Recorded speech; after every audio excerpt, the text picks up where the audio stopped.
Nós estamos aqui na Emaús Conference 2023.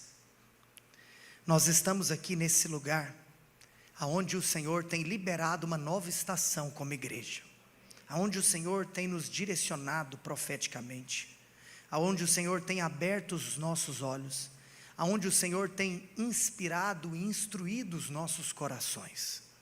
Através da tua palavra, mais uma vez, mostra o caminho pelo qual nós devemos andar e seguir.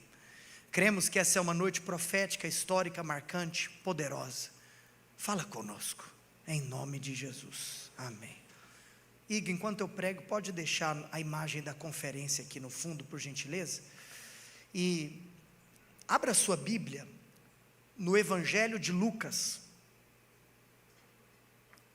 no capítulo 5, no verso de número 1. Pode projetar, depois vem para a conferência, aqui no telão. Eu gostaria de ler na versão NVI, na nova versão internacional. Amados, hoje é um dia especial por vários motivos, e eu acredito que essa palavra de hoje, ela tanto traz um alinhamento com aquilo que nós viveremos na primeira ordenação da história da igreja Emaús, quanto também com relação ao fechamento do espírito dessa conferência. E eu gostaria que você abrisse o seu coração, para que você fosse inspirado pela palavra de Deus. E eu gostaria de intitular essa palavra de um chamado ao ministério. Hoje, nós estamos vendo aqui uma mulher, uma pessoa, uma discípula, que decidiu responder um chamado ao ministério. Mas eu quero dizer algo para você. Na nova aliança, nós acreditamos que o ministério não é algo seletivo a uma classe de pessoas. Hoje, eu acredito que nós poderíamos afirmar que talvez um dos versículos mais importantes do Novo Testamento é a primeira epístola de Pedro, no capítulo 2, no versículo de número 9, aonde nós temos a declaração do Espírito da nova aliança com relação ao sacerdócio cristão. Hoje, o sacerdócio não é apenas direcionado ou vocacionado por intermédio de uma linhagem, a linhagem arônica, como era na velha aliança. O sacerdócio também, na velha aliança, além de ser fruto de uma linhagem dos filhos de Arão, nós vemos também uma outra porta que foi aberta por intermédio do nazireado, ou voto do nazireu, em Números capítulo 6. Na nova aliança, não são apenas os filhos de Arão, tampouco os nazireus de Deus, mas na nova aliança, todos somos sacerdotes.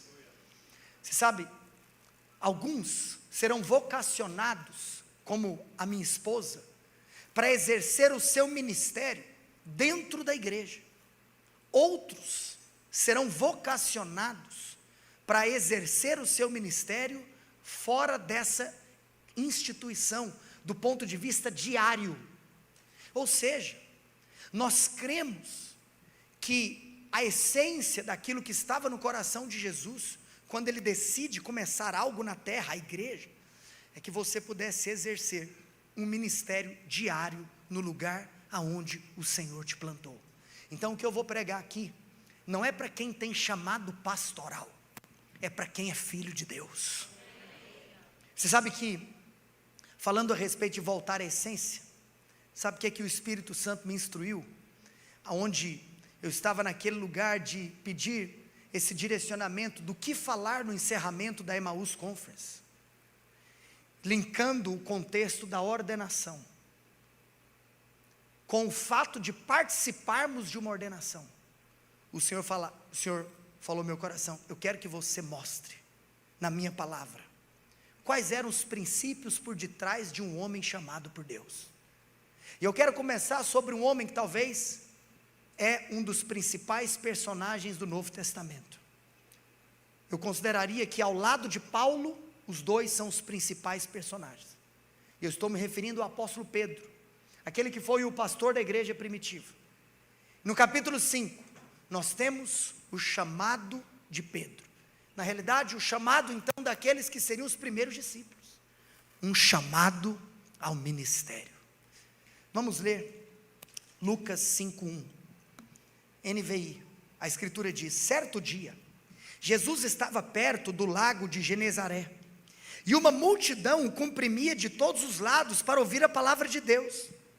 E então ele viu à beira do lago 2 barcos, diga comigo, 2 barcos, deixados ali pelos pescadores que estavam lavando as suas redes. Entrando em um dos barcos que pertencia a Simão, pediu-lhe que o afastasse um pouco da praia. Então sentou-se do barco e ensinava o povo. Tendo acabado de falar, disse a Simão: Simão, vá para onde as águas são mais fundas e lancem as redes para a pesca. Simão respondeu: mestre, trabalhamos muito a noite inteira e não pegamos nada, mas porque és tu quem está dizendo isto, lançaremos as redes. Eu vou lançar as redes. E quando o fizeram, pegaram tal quantidade de peixes que as redes começaram a se romper.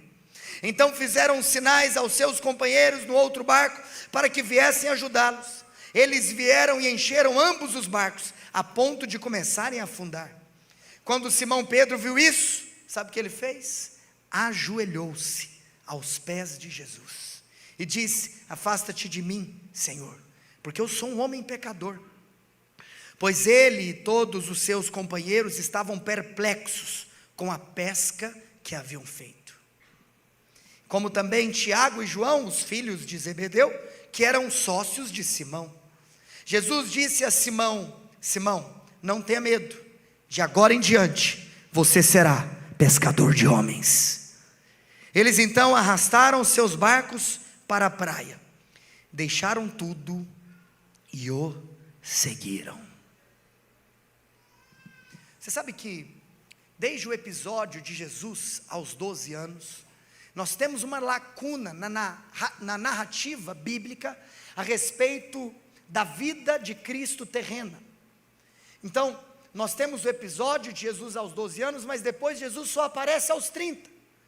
Ele aparece aos 30 para dar início ao seu ministério, para dar início ao propósito pelo qual ele veio à terra. Sabe algo que me chama a atenção? Que o ministério de Jesus começa de 2 formas. Então, eu vou mencionar isso para você de uma maneira introdutória, para que você entenda isso, que todo ministério começa de 2 maneiras. Todo ministério começa no seu relacionamento com o Pai, em primeiro lugar, e em segundo lugar, na sua disposição em formar uma equipe. Você sabe que antes de Jesus começar a realizar as suas obras, Jesus, ele teve um tempo a sós com Deus. A Escritura diz que ele foi para o deserto, que ele foi orar, que ele foi jejuar, que ele foi gastar tempo com o Pai. Você sabe uma coisa que Deus falou comigo enquanto eu preparava essa ministração? Que até Jesus, ele não começou o ministério sem que o Espírito Santo descesse sobre ele. Porque nós sabemos que quando ele vai para o deserto, todo esse contexto de início, nós temos ali capítulos 3 e 4 do Evangelho de Mateus, a narrativa de que além do tempo que ele teve a sós com Deus em oração e jejum com o Pai, ele também decide se batizar, para que se cumprisse então, de uma maneira linda, a lei do Senhor, e naquele momento o Espírito Santo desce sobre ele no batismo. Você sabe que isso é uma clara referência a nós, porque se você parar para perceber, o ministério de Cristo terreno, ele é didático, para a instrução de nós, os do caminho, os pequenos cristos, de que nós também não deveríamos começar o nosso ministério, sem que antes o Espírito descesse sobre nós. Jesus só começou o ministério dele, depois que o Espírito Santo desceu sobre ele. Os discípulos, em Atos 2, só começaram o seu ministério, depois que o Espírito Santo desceu sobre eles. Nós não podemos falar em realizar ministério, sem que sejamos cheios do Espírito Santo. Mas, além de priorizar o relacionamento com o Pai, e o enchimento do Espírito, Jesus também, ele entende que a obra de Deus, a vida cristã, ela não é feita para ser vivida sozinho. Não existe ministério sozinho. Não existe serviço a Deus sem congregação, sem discipulado, sem igreja local. Não existe. Jesus, então, a primeira coisa que ele faz é nos mostrar a essência. Mas a segunda é declarar que nós não realizamos nada sozinho. E então, ele começa essa empreitada direcionado pelo Pai, selecionar aqueles homens que andariam com ele, que estariam juntos ali realizando essa obra tão preciosa. E nesse momento da história, nós entramos na cena de Lucas capítulo 5, aonde Jesus estava em uma praia pregando. E é muito importante, você sabe que o meu convite, amada igreja, nessa noite, é que nós juntos possamos viajar nessa história. Eu quero que eu e você entremos no capítulo 5 do Evangelho de Lucas. Por isso eu convido você a sentar direito, apertar o cinto, porque nós vamos decolar na revelação da palavra de Deus. Imagine uma praia lotada de pessoas querendo tocar em Jesus, vê-lo, ouvi-lo. Imagina essa cena ali no lago de Genezaré, ou muitas vezes conhecido como Mar da Galileia. E é interessante nós nos lembrarmos que nós estamos falando de uma região vulcânica. Nós estamos falando na sua volta, cheio de montanhas, um lugar muito pedregoso. Você lembra que o Mar da Galileia é um lago de 16 quilômetros por 21 quilômetros, abaixo do nível do mar. E nesse contexto, nós não podemos imaginar essa praia como aquela que nós frequentamos no Nordeste brasileiro. Não é uma praia com uma faixa de areia grande, igual a gente gosta, pelo menos eu amo, né? Esses dias eu fui numa praia que eles falavam que era uma das praias mais lindas do Brasil. Rapaz, mas foi uma decepção para mim, porque a faixa de areia era tão pequenininha.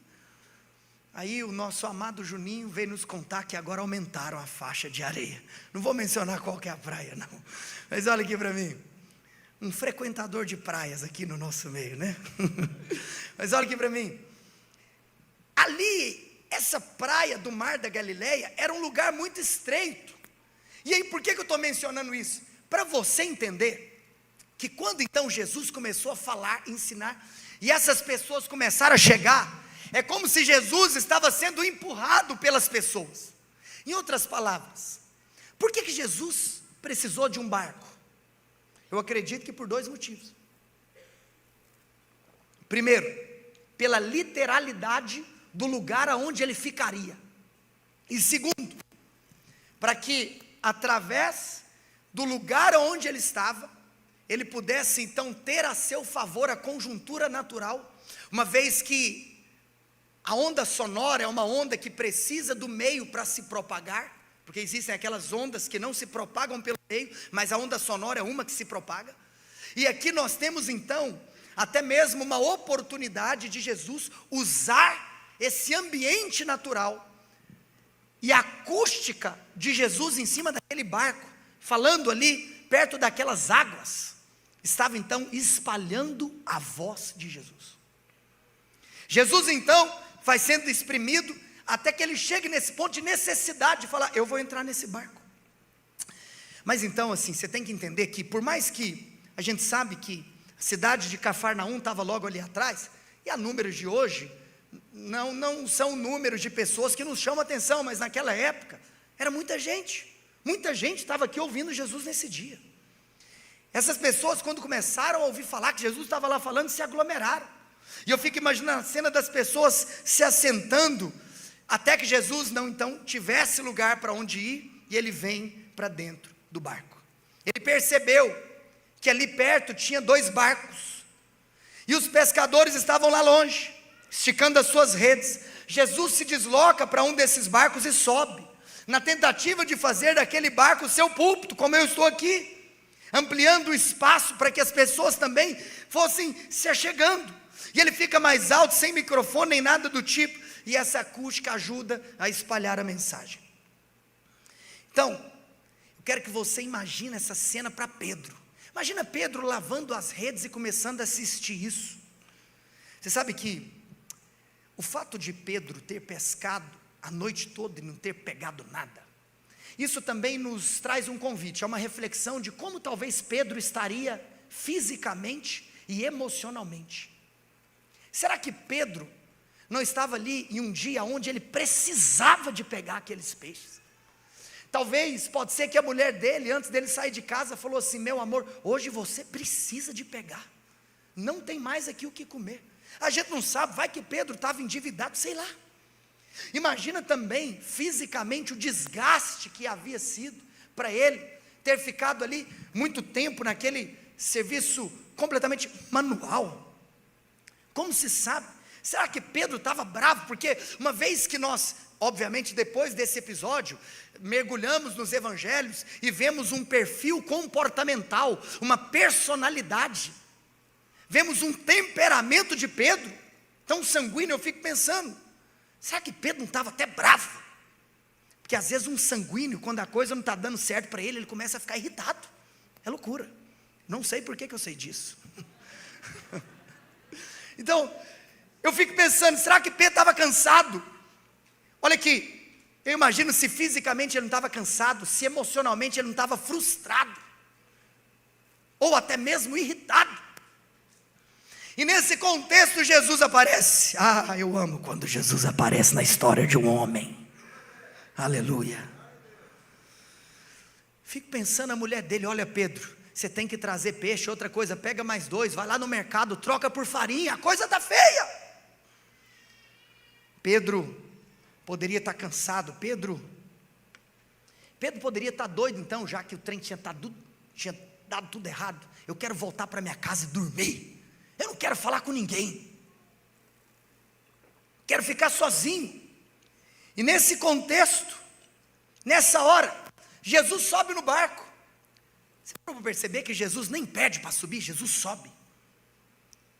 Isso é muito louco. Eu fico pensando que Pedro deve ter se segurado quando viu aquela cena, que Pedro deve ter ficado doido. Jesus estava lá ensinando, pessoas chegando, mas aí, e daqui a pouco eu até vou mostrar aqui, isso é um ponto, Jesus ainda pede uma ajuda para Pedro, fala assim: ei, me ajuda a empurrar o barco, nós vamos chegar o barco para trás. Olha que doido, Jesus sobe, não pede nada e ainda pede favor. Que Jesus que é esse que invade a cena? Mas se você parar para perceber, em todo esse contexto nós vemos 5 princípios espirituais presentes na vida de um homem, de uma pessoa chamado ao ministério. E eu gostaria que você hoje abrisse o seu coração, porque são princípios que devem falar conosco. Jesus começa com uma palavra. Jesus, na realidade, começa com um pedido. Em primeiro lugar, Jesus começa com uma pergunta: você pode me ajudar? Esse é o primeiro princípio. Você pode me ajudar? Deixa eu contar algo para você. Na obra de Deus, nós precisamos ter uma consciência que essa obra ela não depende de nós, mas o nosso Deus nos oportuniza participarmos daquilo que só depende dele. Você sabe, nessa noite Jesus está perguntando para você: você pode me ajudar? O ministério não é de Pedro, o ministério é de Cristo.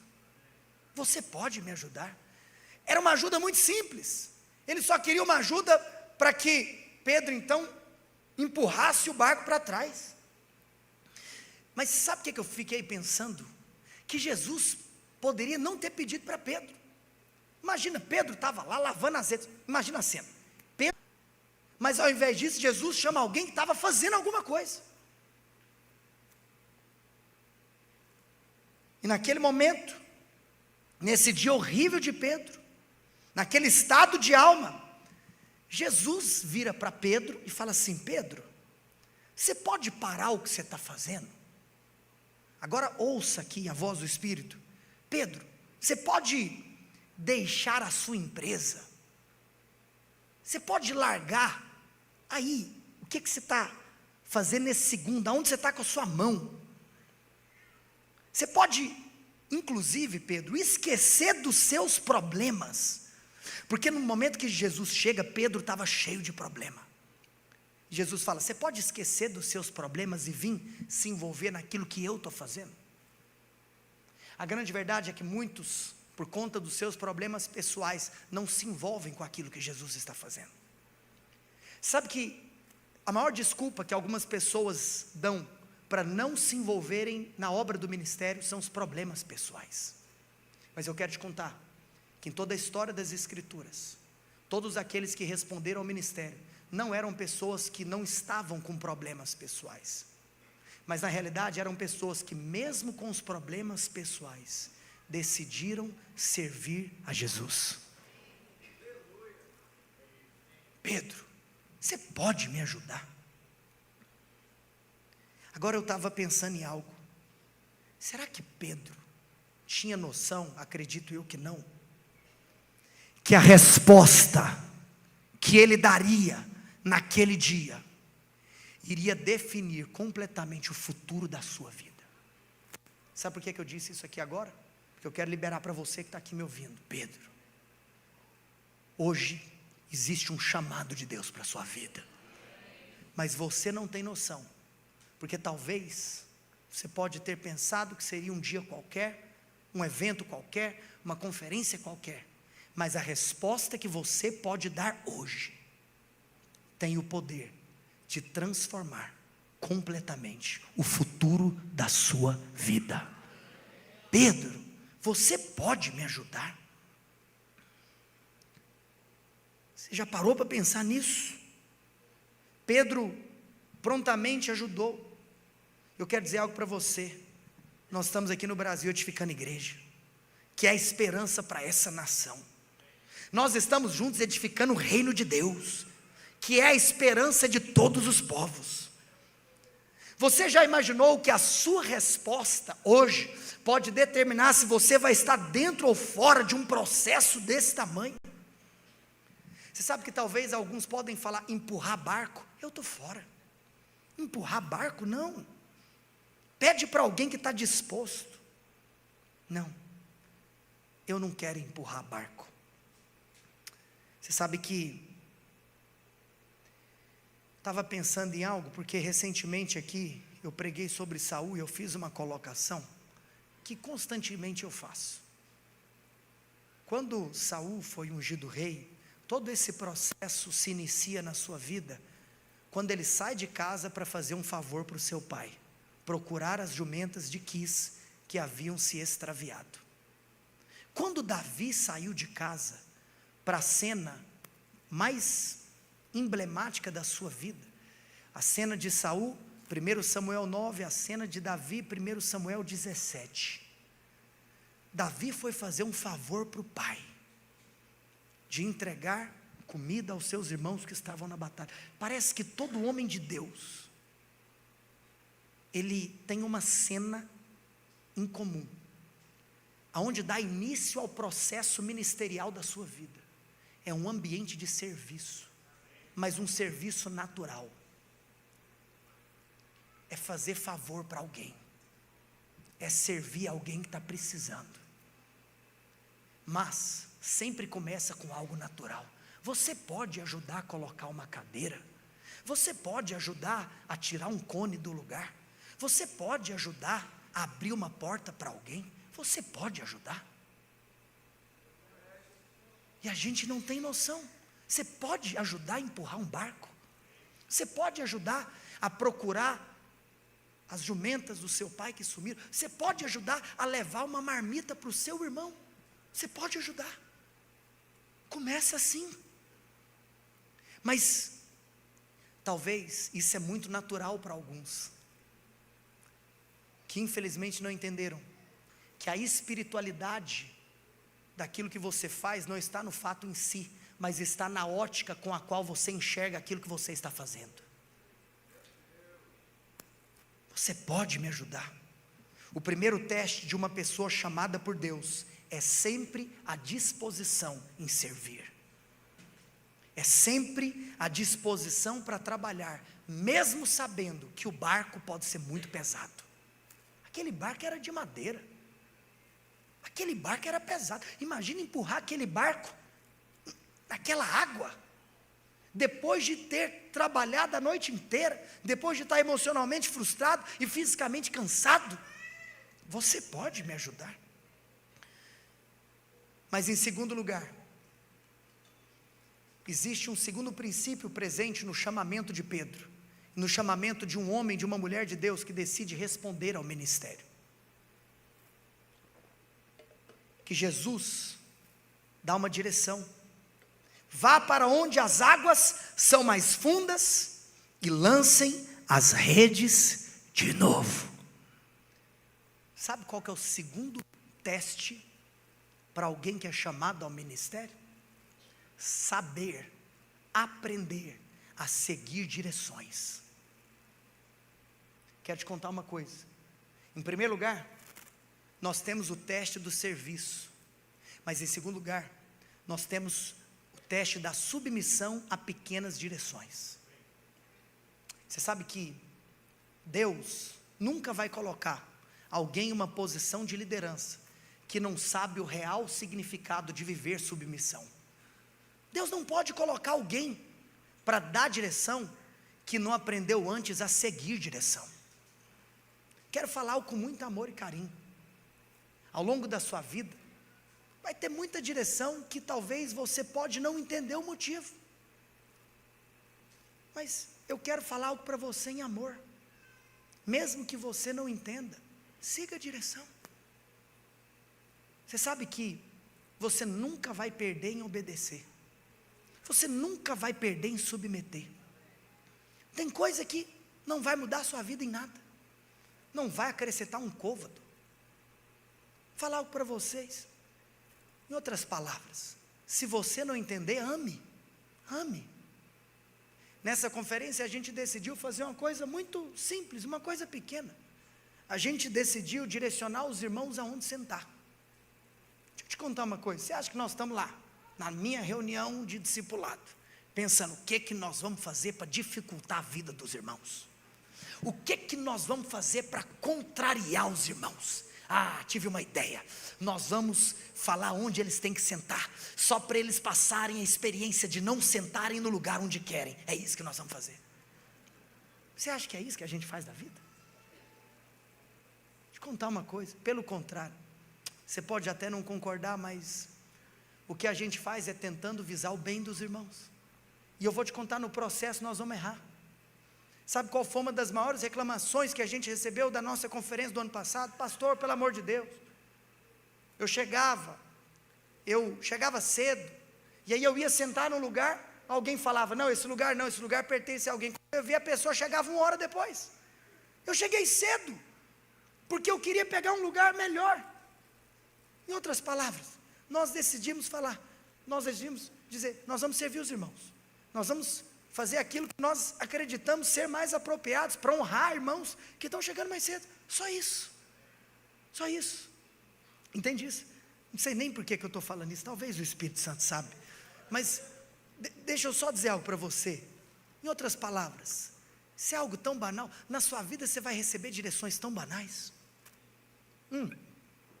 mas na sua vida também, você vai receber algumas direções que talvez vão custar a sua energia física, que foi o caso de Pedro. O barco era pesado.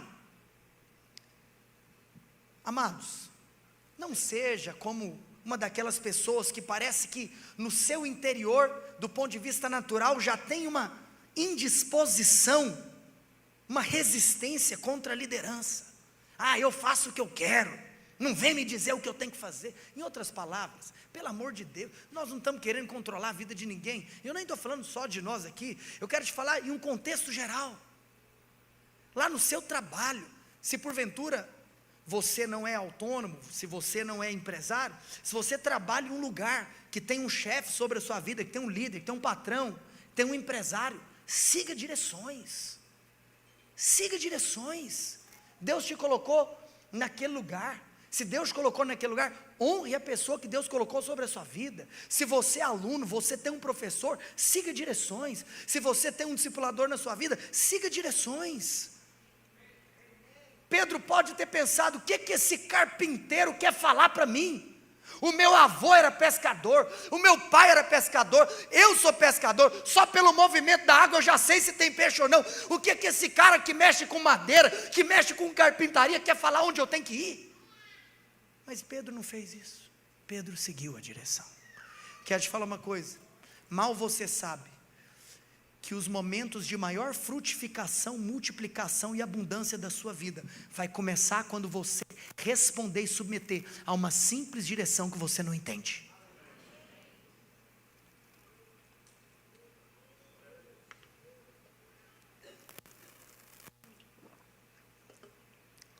Daniel Lara Júnior citou uma frase que o Gustavo Paiva tem dito: confiar é você permitir que Deus explique depois. Permita que Deus explique depois. Obedeça, mesmo quando não fizer sentido para você. E eu não estou falando aqui de um ponto de vista de subserviência, não é isso. Porque existe uma diferença entre a servitude e a subserviência. Não estou falando aqui de você fazer aquilo que a palavra de Deus não diz para você fazer, não é isso. Mas amados, na nossa caminhada, olha, vai ter muita coisa que nós não vamos entender. Vai ter muita coisa que não vai fazer sentido. Ei! A minha esposa disse ontem, o evangelho é loucura. Sabe por que eu estou mencionando isso? Porque eu quero te dizer, muitas vezes você terá que tomar atitudes que vão contra a lógica natural. Talvez Pedro poderia ter pensado, não tem lógica, não faz sentido, eu fiquei aqui a noite inteira. Sabe o que ficar a noite inteira nos aponta? Nos aponta para estatísticas, nos aponta para tendências, nos aponta para resultados passados.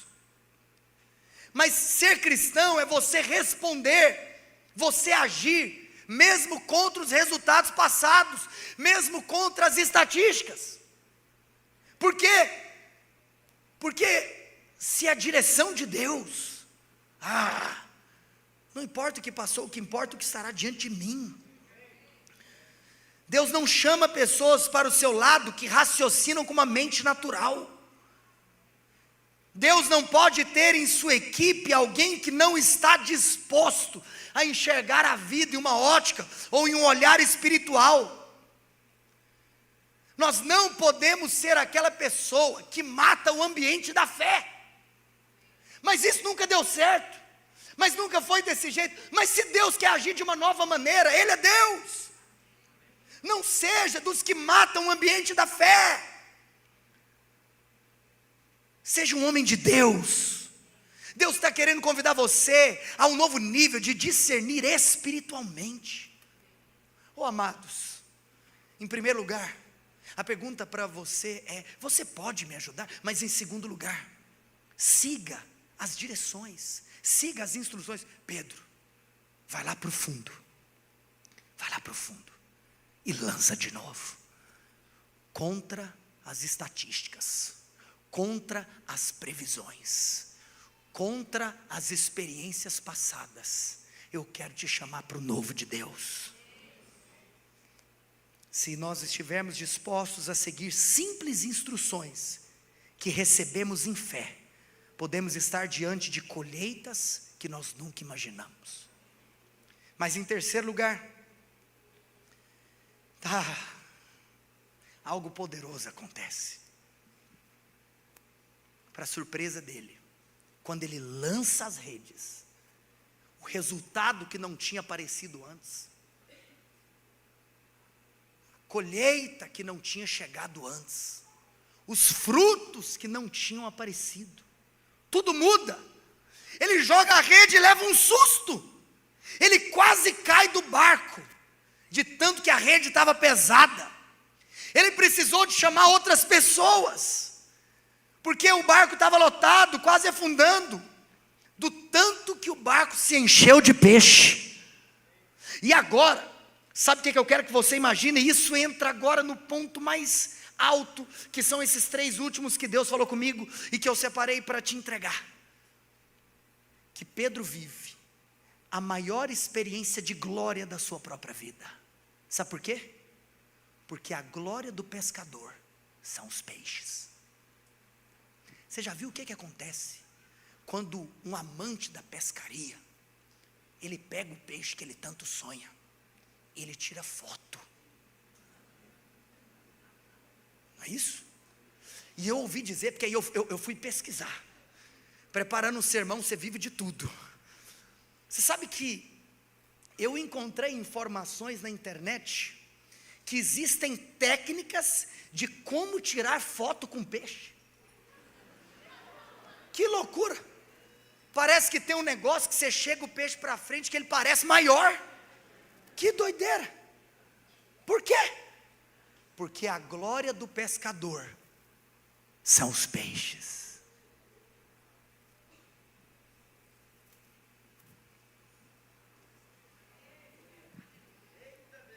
Deus vai chamar você no momento que você estiver vivendo a maior glória natural da sua vida.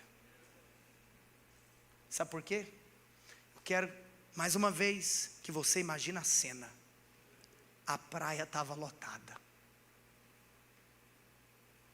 Pedro era o cara. De frustrado, de cansado, ele se coloca agora na posição de holofotes, de palco, de microfone. Ele é o ponto alto agora daquela cena. Uau! Que pescador! Que resultado! Talvez pode ser que ele ouviu aplausos. Talvez pode ser que as pessoas se vislumbraram com aquela atitude. Que homem! Empurrou o barco. Jesus pediu, ele empurrou. Jesus mandou ir para o fundo, ele foi. E ele volta com as redes lotadas. Tinham tantos peixes que não encheram apenas um barco, encheram 2. Que pescador que é esse? Que homem que é esse? É até engraçado quando algumas pessoas talvez veem Deus fazendo algo tão incrível através da vida de um homem, e aí nós pensamos, que homem de Deus. Engraçado, né? Às vezes, ao invés de pensarmos em primeiro lugar, que Deus é esse desse homem, a gente pensa, que homem de Deus é esse? Quem está comigo? Sabe por que eu estou mencionando isso? Porque em terceiro lugar, eu tenho uma outra pergunta para você, chamado ao ministério. Quem que vai ficar com a glória? Quem que vai ficar com a glória? Você sabe qual que é a terceira característica de um homem chamado por Deus? A Escritura diz, nós lemos, que Pedro se ajoelhou. Pedro se ajoelhou. No momento onde ele poderia ter se tornado a estrela da cena, a estrela se ajoelha. Você consegue compreender o significado do ato de se ajoelhar em um momento como esse? Porque a glória do pescador são os peixes. E nesse momento que ele estava cheio de peixes, cheio de aplausos, ele se ajoelha. Ele fala, isso aqui não tem nada a ver comigo. Afasta de mim, Jesus. Sabe por quê? Porque o que eu estou vivendo eu não mereço. Todo homem chamado por Deus precisa ter uma revelação muito forte da graça de Deus. O que eu estou vivendo eu não mereço. Eu não sei por que isso aconteceu. E nesse momento então, Pedro, com essa atitude espiritual, ele determina quem que vai ficar com a glória. Ele deixa claro, na frente de todos, que ele não podia receber a glória. Só Deus pode fazer. O que Pedro estava falando naquele momento era, só Deus pode fazer. Ele se ajoelhou e falou, só Deus pode fazer. Aquilo que nós fazemos é para o nosso aplauso? Com muito amor e carinho eu quero te fazer uma pergunta. Se sua foto não aparecer no cartaz, você vai fazer do mesmo jeito? Se o pastor, seja o Vinícius ou o José, ou quem for que seja, não te aplaudir, não te elogiar, você vai continuar fazendo? Se você passar desapercebido, você vai continuar sendo fiel? Ou você está atrás da glória? Ou você está atrás do holofote? Eu quero te falar uma coisa: um homem chamado por Deus precisa de entender que a glória nunca é dele. A glória nunca é dele. Uma pessoa chamada por Deus é uma pessoa serva, é uma pessoa submissa e é uma pessoa humilde. Isso aqui não pertence a mim. Esses dias a gente estava, não lembro aonde, pegando um violãozinho, e eu lembro que o Paulo César começou a cantar aquela música, Foi Graça, foi graça. E a gente estava meditando nisso, foi graça. Em outras palavras, eu fico pensando que Pedro, pode vir, Paulo, comece a cantar aqui junto comigo, sobe naquele tecladinho maravilhoso, alguém libera um microfone, pelo amor de Deus, e aí a gente começa a cantar, foi graça, foi graça. Pedro ajoelhado, foi graça. Essa pescaria foi graça, esses peixes, foi graça, foi graça. Foi a graça que me trouxe até aqui. Essa é a característica de um homem chamado por Deus. Ele é servo, ele é submisso e ele é humilde. Mas e aí? E aí?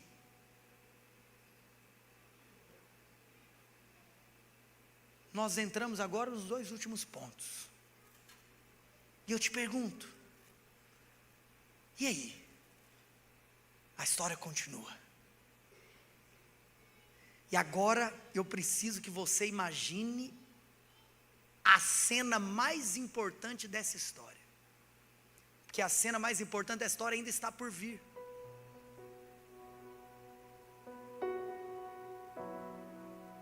Jesus levanta Pedro. Eles começam a tirar os peixes.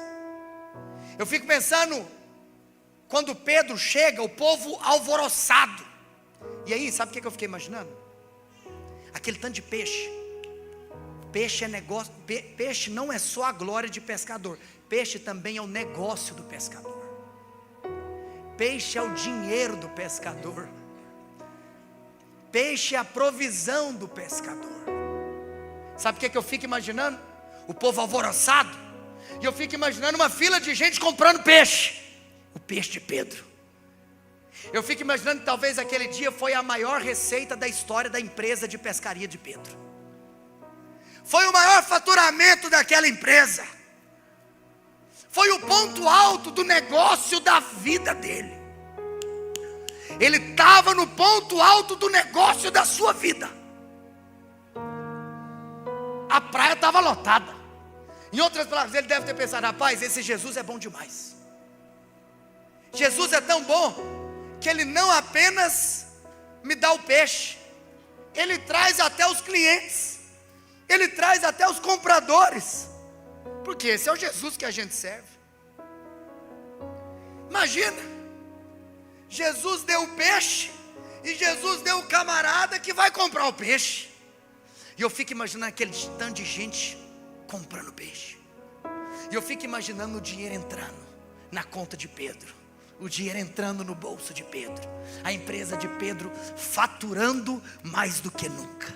Quem está comigo e quem está imaginando isso? O povo ficou alvoroçado. Uns pediam, eu quero 2. Outro falava, eu quero aqueles outros 2. E a caixinha de Pedro só entrando dinheiro, comprando. Pedro deve ter pensado: eu vou pagar minhas dívidas, eu vou comprar um presente para minha esposa, eu vou surpreender a minha família. Meu Deus do céu, Pedro deve ter pensado: uau, esse é o dia mais feliz da minha vida. Naquela hora, nesse contexto tão doido, Jesus vira para eles.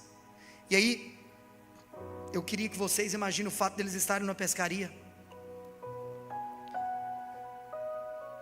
E Jesus deve ter falado: Pedro, André, João, Tiago, é legal pescar, não é? É legal, não é? É legal. Mas eu quero convidar vocês para uma nova pescaria.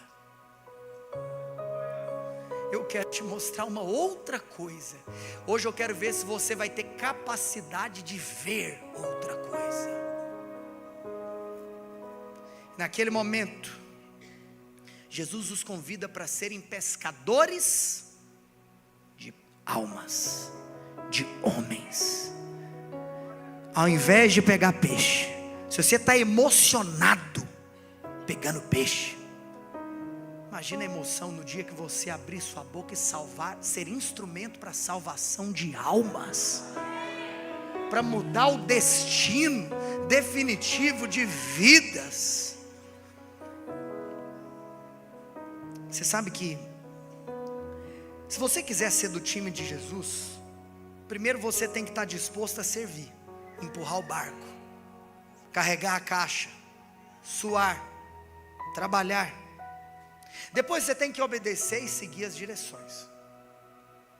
É do jeito dele, a palavra é dele, o impulso é do Espírito que vem dele. Mas em terceiro lugar, você precisa de encher o peito e declarar: foi graça, tudo é para a sua glória. No reino de Deus, Deus resiste ao soberbo e levanta o humilde. Mas você sabe, esse quarto teste eu chamaria de o teste da visão maior. Nós temos muitas vezes uma vida muito excitante, casamentos, filhos, empresas, trabalho, promoções, viagens. Sabe o que é louco? Que conhecendo o nosso Deus, vendo o resultado que Pedro estava tendo, vendo o que estava acontecendo na empresa de Pedro, Jesus deve ter se alegrado muito. Jesus devia estar feliz, assim como Jesus se alegra com tudo que está acontecendo na nossa vida. Mas a minha pergunta para você é: como um homem, como uma mulher chamada ao ministério, será que você tem a capacidade de ver outra coisa? Será que nessa noite Deus não quer nos mostrar algo maior? Será que não tem algo maior do que aquilo que a gente está fazendo a vida? Será que não tem algo maior? Será que não tem uma causa maior? Será que não tem um significado maior? Pedro, naquele dia, ele teve uma visão maior. Ele viu outra coisa. Pedro, se ao invés de você se preocupar apenas em comprar um novo barco, você se tornar um líder dentro do meu reino e me representar aqui na terra. Essa hora o dinheiro estava entrando. Pensa o ambiente. Jesus falando: vamos lá, vamos fazer outra coisa da vida. E aí eu fico imaginando a cena agora. E eu entro no último ponto. Todo time de adoração pode vir. Que naquele momento, quando Jesus falou: segue-me, sabe o que eu fico pensando? Porque Pedro ajoelhou, Jesus deve ter levantado Pedro. Jesus, quando viu aquela cena toda, todo mundo comprando os peixes, Jesus pode ter abraçado Pedro. Jesus fez um monte de coisa, mas nesse momento eu fico imaginando Jesus indo embora. Jesus falando assim, na versão de Lucas não está, mas eu fico imaginando Jesus falando assim: Pedro, então agora vem, já que eu vou fazer de você outra coisa, então vem e segue-me.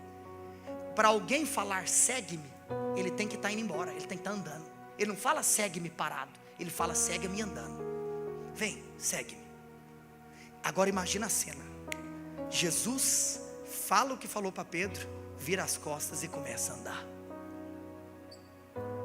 E aí eu fico pensando agora, Pedro. E agora, amados, presta muita atenção no que eu vou te falar. Imagina a cena, porque depois você vai ver com os olhos espirituais a sua vida. Pedro olhando tudo aquilo que Jesus tinha feito, aquilo que foi graça, aquilo que foi dádiva de Cristo. Pedro vendo a empresa dele desfrutando de algo que nunca tinha desfrutado na história. Povo alvoroçado. Jesus faz o que faz e deixa a empresa lotada, mas Jesus vai embora. O que será que eu quero? O que Jesus deixou para mim,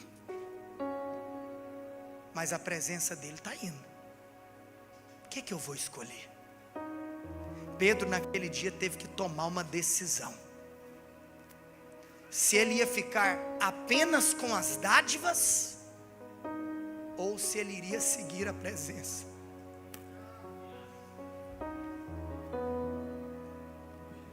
E nós chegamos no principal dos testes de um homem chamado ao ministério: a renúncia. Em quinto e último lugar, a renúncia é a prova final para nós entrarmos no time de Jesus. Esse relacionamento que começa com uma pequena tarefa: você pode me ajudar a empurrar um barco? Agora se transforma em um convite definitivo de vida. Você pode renunciar tudo por minha causa. Você pode renunciar até mesmo aquilo que quem deu fui eu. E você sabe que quando o Dênio pregou o que ele pregou na quinta, eu falei: não, Senhor Jesus, o Senhor está de brincadeira. Porque eu quero voltar para onde nós começamos a conferência. Será que você está disposto a entregar o que Ele mesmo te deu? O que tem mais o seu coração? As dádivas ou a presença? Eu já contei isso tantas vezes. Até no dia da nossa gravação de Emmaus Music eu contei isso, e nós vamos subir esse vídeo daqui uns dias. Quando eu era pequeno, meu pai viajava, e ele tinha um hábito de que todas as vezes que ele voltava de viagem, ele trazia uma lembrancinha, ele trazia um presente, ele trazia um mimo. Então uma criança aqui eufórica, quando eu escutava, você sabe que uma coisa que eu me lembro com muito carinho aqui, todas as vezes que meu pai chegava em casa, meu pai fazia um assovio, que era sempre o mesmo. Meu pai, todos os dias da minha vida, entrou em casa assoviando. E era o momento mais mágico do meu dia. Meu pai chegou em casa. Era algo mais ou menos assim. Fio. Só que eu era criança. E quando eu era criança, e era uma volta de viagem, o que eu pensava? Tem presente. E eu ia correndo. Você sabe que eu fico imaginando talvez a frustração do meu pai. Me perdoa, pai. Ele lá com aquela expectativa, porque você sabe que hoje eu sou pai. E aquela frase que minha mãe falou a vida inteira: meu filho, quando você for pai, você vai me entender. Chegou a hora, a conta fecha. As mães sempre estão certas. Se ela falar: adolescente, leva a sua blusa de frio, leva a blusa, criatura. Não importa o que o seu iPhone diz, não importa o que está escrito na previsão do tempo, se sua mãe falou, vai esfriar. E aí agora que eu me tornei pai, você não tem noção da expectativa que eu tenho para o encontro com as minhas filhas amadas, quando eu piso na minha casa. Mas a criança aqui, pecadora, imprestável, ela ia direto nas caixas, nas sacolas. E eu não falava com meu pai, eu falava: pai, cadê o presente? Cadê o presente? Cadê o que você me trouxe? Mas eu vou te falar uma coisa, que o tempo passou, e eu cresci, eu deixei de ser criança. E mais ou menos na minha adolescência, quando meu pai viajava e voltava para casa, o meu coração batia mais forte, porque no período de ausência, um sentimento de saudade começava a tomar conta do meu coração. E chegou um dia, que quando meu pai chegou, o meu maior interesse não era pelos presentes que ele poderia me dar, mas eu estava com saudade do meu pai. E então eu abraçava, eu falava: pai, que bom que o Senhor voltou. Você sabe que a maturidade chega quando nós amamos mais o abençoador do que as próprias bênçãos. A maturidade chega quando nós amamos mais o relacionamento do que as dádivas. A maturidade chega quando nós decidimos fazer o que Pedro fez. Quem me deu essa empresa foi o Senhor. Quem me deu esse faturamento foi o Senhor. Como Abraão, quem me deu esse filho foi o Senhor. Pedro vivia o dia mais glorioso da sua vida, desfrutando da bênção que ele tinha recebido do próprio Cristo. Fico pensando, Pedro pode ter pensado: meu Deus, imagina ter esse homem. Agora ouça o que eu vou te dizer, algo que o Espírito falou comigo hoje, eu acrescentei na mensagem. Eu já tinha preparado a mensagem, mas hoje o Espírito me acrescentou algumas coisas. Porque eu fiquei pensando, Pedro raciocinando o seguinte: se eu tivesse esse homem aqui na minha empresa todo dia, imagina, ele é capaz de fazer o peixe pular na rede, e ele é capaz de atrair os consumidores. Então Pedro pode ter pensado: talvez a melhor coisa que poderia me acontecer era esse homem se tornar o meu sócio. Você já viu algumas pessoas que são até naturalmente visionárias, que elas acham alguém que tem potencial para o seu negócio, fala assim: já sei, eu vou ser intencional e eu vou fazer de tudo para essa pessoa se tornar o meu sócio, porque eu sei que se essa pessoa se tornar o meu sócio, o meu projeto vai bombar. Sabe por que o Espírito Santo falou no meu coração? O problema de muitos crentes, que a única coisa que você deseja é que Cristo seja o sócio do seu negócio. Mas o convite do Evangelho não é apenas que Cristo seja sócio do seu negócio, é que você abandone o seu negócio para viver o negócio dele.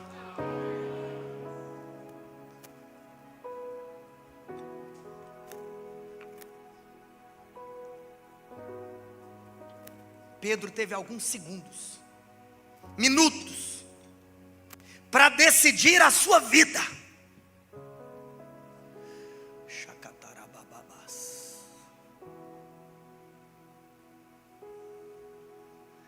Qual que será que vai ser a resposta de Pedro? Se Pedro não tivesse empurrado aquele barco, quem seria Pedro hoje? Talvez um pescador fedorento. Eu mencionei aqui, o avô foi pescador, o pai foi pescador, provavelmente o filho seria também, o neto também seria. Mas não, ele decidiu empurrar aquele barco, ele decidiu seguir aquela instrução, ele decidiu dar a glória a Deus, ele teve uma visão maior, ele entendeu que tinha algo maior do que aquilo que ele fazia. Mas no final, você sabe que, e aí foi onde então Deus falou comigo que era para eu separar, porque quando eu estava montando, sabe, eu vou te contar agora, quando eu estava montando o sermão, eu fiquei pensando, esse sermão é um sermão de 4 pontos. A pergunta de Jesus, pedindo para Pedro fazer algo, a servitude, mas depois a instrução de Jesus, a obediência, a submissão, depois o ato de Pedro se ajoelhar e glorificar a Deus, e eu pensei, no final então é a resposta que Pedro deu. Mas o Senhor falou para mim: não, quando você pensa sobre a resposta de Pedro, você tem que separar 2 coisas. Por isso que eu separei o 4º ponto e o 5º ponto, que foi o seguinte: o 4º ponto é uma visão maior, porque, cara, nós só vamos dar a resposta se nós vermos algo maior. Você sabe que eu amo uma expressão que não existe, e que eu me lembro de um dia conversar com meu amigo pastor Rodrigo, sobre dar nossa vida intencionalmente, radicalmente, entregar tudo, servir a Deus completamente, que a gente usava uma expressão assim: cara, não tem como desver o que a gente viu, não tem como. Cara, se você vê algo, vamos usar esse neologismo, não tem como você desver, cara, não tem como, você viu. Mas sabe o que o Espírito falou para mim? Sabe por que você tem que separar os pontos? Porque tem gente que vê, que chega ao ponto de ver, mas não vai. E aqui eu quero te falar, não é sobre apenas ver, é sobre ir. Vou te contar uma coisa. Você sabe o que é essa? Olha para mim, são as crianças da nossa igreja, que eu quero que elas assistam a ordenação, amém? Olha aqui para mim. Olha para mim, gente, são as crianças da igreja. Prazer, eu sou o pastor da igreja. Olha aqui para mim. Deixa eu te falar uma coisa. Pode colocar elas aqui, ó. Pode colocar elas aqui. Que elas ficam de frente para mim. Que elas vão ver. Elas vão ver. Hoje essas crianças vão ver. Presta atenção, presta atenção. O ponto que eu quero te falar é o seguinte. Em um ambiente de conferência como esse, nós só podemos ir até o quarto ponto. Tem algo sendo erigido desse altar. Você está vendo. Mas amanhã começa o quinto ponto. É a questão, o que você vai fazer depois que você viu? Se você vai ou se você não vai. Eu já vi muita gente vendo e ficando para trás. Eu já vi muita gente vendo e não indo. Mas Pedro foi. E a escritura diz que aquele que perder a sua vida, aquele que perder a sua alma, na realidade ele não perde, na realidade ele ganha. E você sabe o que é poderoso? Que se porventura ele não tivesse ido, talvez ele seria mais um Galileu esquecido na história. Talvez os seus ossos teriam sido enterrados, teria se tornado pó, e ninguém saberia a respeito de Pedro. Mas eu quero te contar uma coisa. O nome Pedro se tornou o nome mais popular do mundo, na nação brasileira, antes da instituição da nossa democracia. Os nossos dois imperadores, o primeiro e o segundo, se chamavam Pedro. De um pescador insignificante, para muitos cristãos, não nós, ele é considerado o primeiro papa da história. Que loucura é essa? E eu fiquei pensando, se na terra ele recebe essa recompensa, sendo que ele nem estava preocupado com aquilo que ele ia ganhar na terra, o que é que esse homem vai ganhar no céu? E eu estava pensando, cara, de um Zé Ninguém na Galileia, eu fico pensando hoje, milhões de pessoas, ano após ano, querem visitar o lugar onde ele foi preso, querem visitar o lugar onde ele foi morto.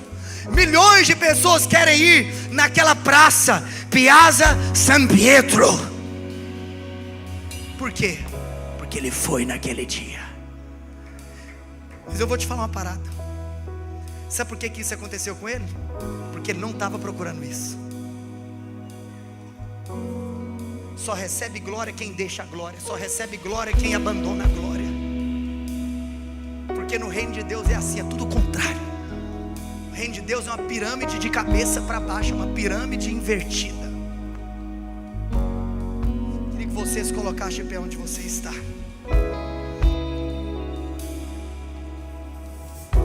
O que Jesus viu naquele pescador tão simples? Jesus viu um servo. Jesus viu um humilde adorador que transferiu toda a glória a ele. Jesus viu um homem de visão. Mas não é apenas sobre você ter uma visão, é sobre você ter a coragem de abandonar tudo. Pode tirar o púlpito para mim, por favor? Queria que você fechasse seus olhos.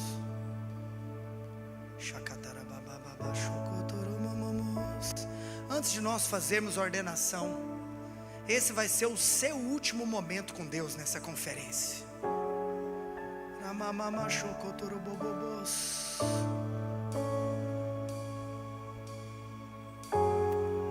Esse é o seu último momento com Deus.